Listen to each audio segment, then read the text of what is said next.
बिल्कुल उसमें रहते हुए आप काम करें। जी जी आप कुछ और लिखते हैं।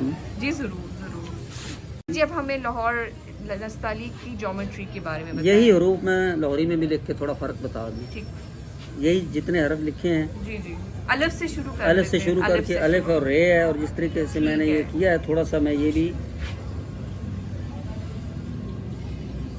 ये लाहौरी है।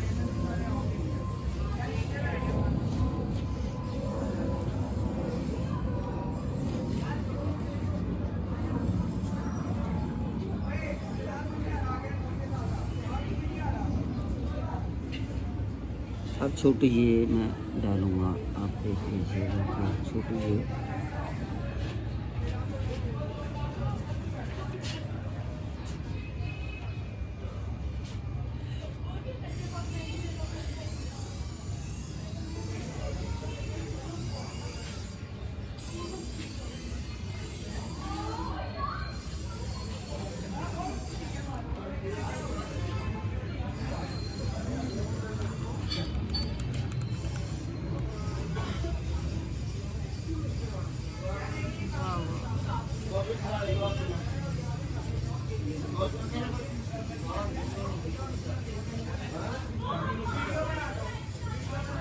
माशाल्लाह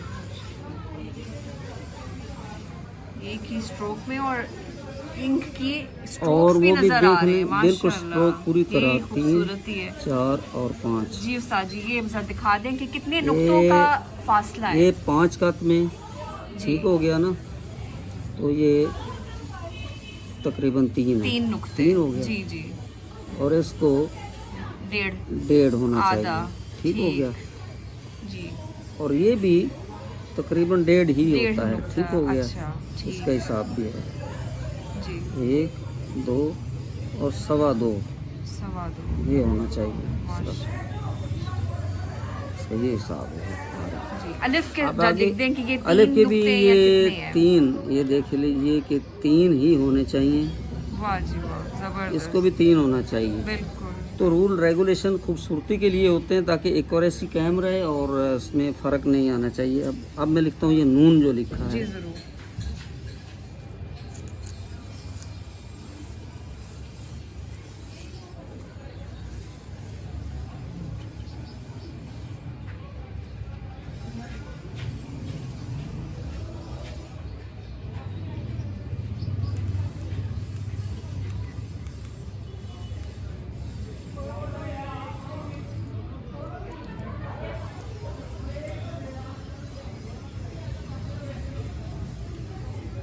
कौन कहता है लाहौरी में कि सिंगल स्ट्रोक नहीं लिखा जाता?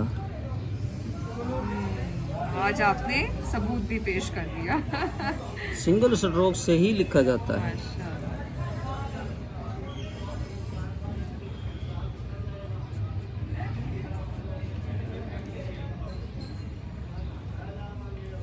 माशाल्लाह 5.25 ठीक है जी।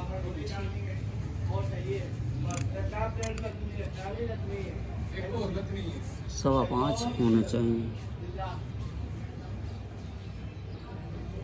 3.25 इसका अंदर से इसकी पिमैश जो है दायरे की जी जी वो इतनी होती है, यानी 3.25। सही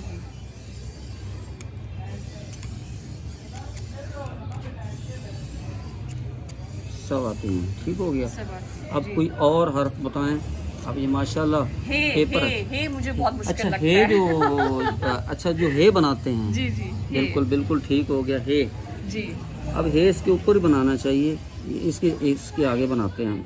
जी ये हे बनती है, अच्छा ये वाली है। अच्छा ये वाली हे करें या वो ये भी ठीक है, हुक्के वाली मैं कह रही थी। अच्छा अच्छा अच्छा जीम हे वाली, जी जीम है अच्छे जो भी जीम हे वाली बिल्कुल ठीक हो गया। बिल्कुल सही। अब वो बनाते हैं। वो जरा मुझे हमेशा मुश्किल लगती है। वाह जी वाह वाह वाह वाह वाह उस्ताद जी एक स्ट्रोक में माशाल्लाह।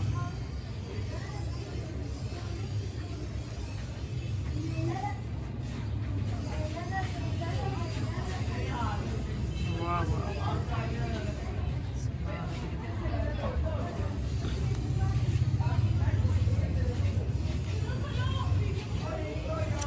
ये क्या हमारा लाहौरी। खूबसूरत है माशाल्लाह। आप दोबारा कलम लगाया, आप तो खुद देख लें कि दोबारा कलम नहीं हमने लगाया। नहीं जी, एक ही स्ट्रोक में नुक्ता भी आपने लगा दिया, एक ही सांस ये में। हाँ, एक ही सांस में माशाल्लाह, उसको मैंने दोबारा कोई टच नहीं किया। बिल्कुल भी नहीं, हमारा बिल्कुल इसमें ये लाहौरी है हमारा। जी जी जी माशाल्लाह, तो परफेक्ट लिखा हुआ हो तो क्यों ना माने वो। बिल्कुल। बे लिख दे। वाह जी वाह।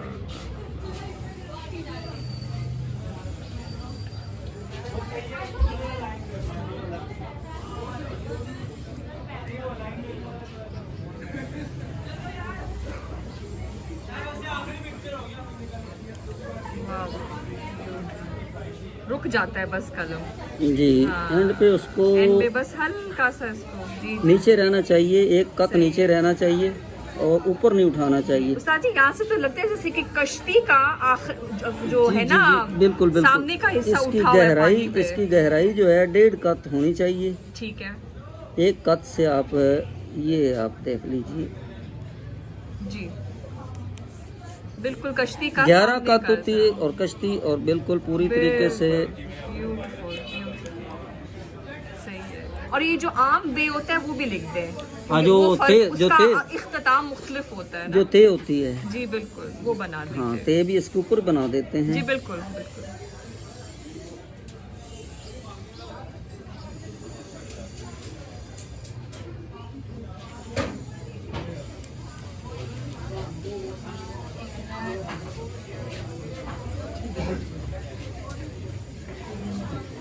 वाह वाह वाह। आपका पेपर बहुत अच्छा है, मुकाहर है।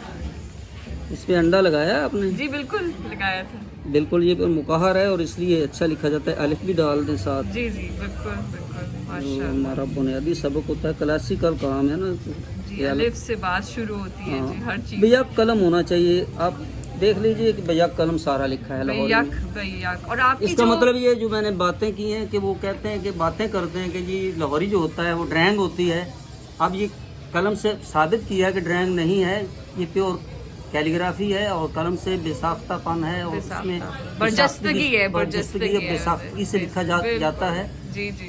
वो गलत बयानी करते हैं कि इसमें ड्राइंग होती है। और एक और आपकी बात नवाजी हो रही है कि आपकी जो है ना मिकदार स्याही की, जी। वो बिल्कुल बराबर है। ये बराबर। नहीं कि कहीं पे गहरा है कहीं पे हल्का है, वो आपने मिकदार को बड़ा आपने बरकरार रखा है। अल्हम्दुलिल्लाह, वो आप देख अल्हम्दुलिल्लाह, सकते हैं कि माशाल्लाह, बिल्कुल माशाल्लाह। ऐसा है। जबरदस्त। मुझे ये कहा गया था कि लोगो बनाना है, तो मैं समझा कि कोई लफ्ज़ होगा या कोई एक हरफ होगा जिसका हमें लोगो बनाना है। तो बात हो गई थी कि लोगो बनाना है। जब उन्होंने मुझे लोगो के बारे में कहा कि सिर्फ नुक्ता बनाना है वही लोगो होगा, तो फिर मैंने सोचा कि इसका वो कोई ख़ास तरीके से होना चाहिए। और उसको यही है कि हम तो समझते हैं कि हमारा लाहौरी नस्तालीक में जो नुक्ता है वो भी खूबसूरत है, तो उससे बेहतर कोई नुक्ता नहीं है। उसका हम तारीख़ी तौर पर उसका सबूत भी पेश कर सकते हैं कि उससे पहले भी वो है और उसका वजूद बहुत सारे और मुल्कों में भी उसका वजूद मौजूद है, बिल्कुल सबूत भी है।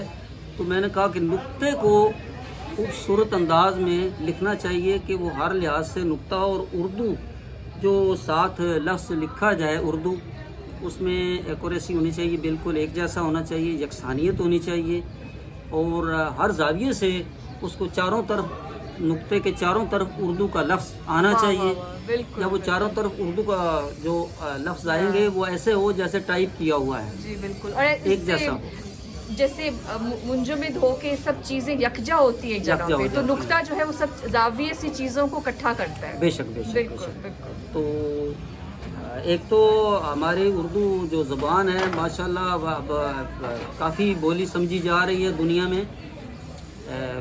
अरबी के बाद मैं समझता हूँ अंग्रेज़ी और अरबी के बाद जो उर्दू ज़बान वसी पैमाने पर बोली समझी जा रही है। अगरचे इसका ज़बान की खूबसूरती है कि ये हर चीज़ को अपने अंदर रस लेती है। और ये कोई नई ज़बान भी नहीं है, ऐद हाँ। अकबर से मुगलिया दौर से ये चल रही है। उर्दू जो है ये राइज है और ऐद अकबर से शुरू हुई थी उर्दू ज़बान जो है।